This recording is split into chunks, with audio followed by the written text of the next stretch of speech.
Hey guys, it's Marshall from Going Gear, and today we're going to be taking a look at the newest lights in Nitecore Smart PD series, the D11 and the EX11.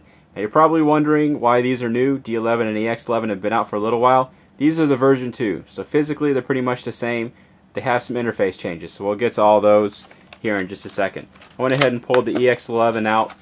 This is the D11, just so I can show you the packaging. Pull out the light itself. You have your regular instructions, warranty information in there. Lanyard, spare O-rings, all the standard stuff that you get with most premium flashlights these days. So we're going to set the packaging to the side and show you the lights themselves. So physically you can see that the lights are relatively similar in size. EX11 is going to be a little bit shorter just because lithium batteries, the CR123s, are shorter than AA's. And you also get higher output. So EX11, let's pull that open. One thing that's pretty cool about these, if you've never seen them before, they actually have a piston that travels the entire length of the body, and that, making contact with the head up here, is actually how it operates. There's no traditional switch or anything like that. Pretty neat interface. So, CR123 battery, let's go ahead and stick that in there. There's the EX11. Let's pull open the D11. You can see, same thing. Same kind of head, and then we'll put a rechargeable battery in that one, and then show you the interface. So they made some changes to this versus the first version of these. There were some complaints that you couldn't quickly access the highest and lowest modes, that instead they gave you quick access to strobe and SOS. These have all of that integrated into it. So when you turn the light on, first press it on, it's going to come into whatever you have it memorized as. If you want to change the output, just press and hold while it's turned on, and you'll see it start ramping through the different outputs. And it'll go all the way down, press and hold again, it'll go all the way up. You can keep on doing that over and over until you see the one that you want, let go, and it's set to that output. That's all you have to do to change the output. Now, to quickly get to the highest and lowest, if you double click it, you'll see it go into the lowest output, which you can see is really, really low, less than a lumen.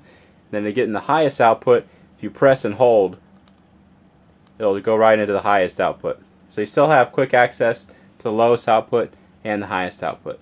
Now, your quick access to your strobe and SOS are from off. So you have the same kind of interface, but you do it from off. So if you double click it, it's going to go into your SOS. Go and turn that back off, and then press and hold, and you've got your instant access to strobe. So you do still have your instant access to all the different modes. It's just a little bit different interface, so you access them differently. You have momentary on here, and the way to get to momentary is if you loosen the head about a half turn. Now you have momentary activation. So just as long as you're holding down the button on the back, that's as long as it's going to be activated for. One other feature it has on here is a safety lockout. So when the light is turned off, press and hold the switch for more than a second. You'll see it blink like that. And then pressing the switch, you can see it's not going to turn the light on. Now to get that off, a couple ways to do it.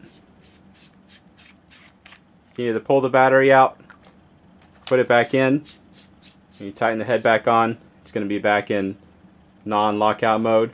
The other way to do it, we'll put it back in there real quick. Alright, so it's back in the lockout mode. The other way to do it without taking the head off, taking the battery out, is click it 3 times. So 1, 2, 3, and it'll be out of the lockout mode. So that's the interface for the EX11. Exact same interface for the D11. I'll show it to you real quick.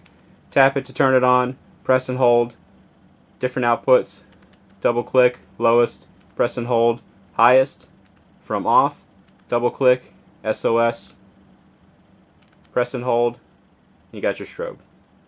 So same exact interface, and you still have the momentary as well. If you loosen the head, you have your momentary activation.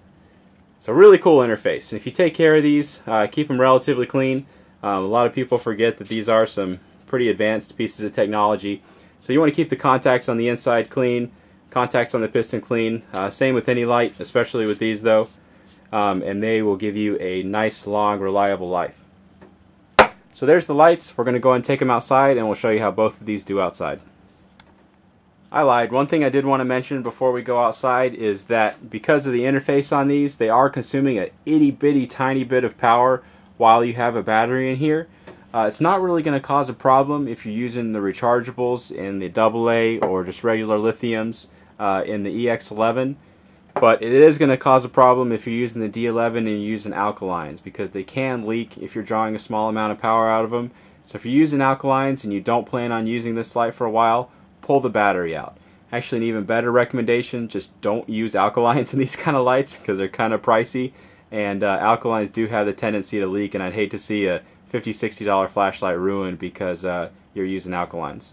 So that's just a heads up. I mean, it takes 3 years to drain the battery, so it's not really a huge concern. It's just be aware of that it is going to be constantly draining power, just a tiny infinitesimal amount, and stay away from alkalines. Alright, let's go outside. Alright, we're out here with the two Nitecore lights. Got the big 4D mag light as well. We'll go ahead and try the mag light out first, see how it does. There's a little bush 15 feet away, tree out there at 100 feet. If I can hold that steady, I'll zoom in on that so you can see how it does. Lights up the tree, that's about it. It doesn't even do that very well. Alright, let's try those other two lights. We'll do the D11 first. There's the D11. You can see nice compact little light. That's it on high. Shine it around a little bit. Kind of a nice floody beam on this. The beam lights up pretty wide area at once. So it's not super concentrated, but you can see at 100 feet still lights up everything really, really well. So that's the D11. There's the EX11. You can see even more output out of that. Still that same kind of floody beam. Lights up a wide area at once. Good amount of spill. The transition from the hot spot to the spill is actually pretty smooth. Zoom in on that so you can see. I'll show them to you side by side real quick. So EX11 is going to be on the left, D11 on the right. So you can see the EX11 decent amount brighter, but the D11 is still has a pretty good amount of output. So there you go. Those are the new version 2s of the Nitecore D11 and EX11.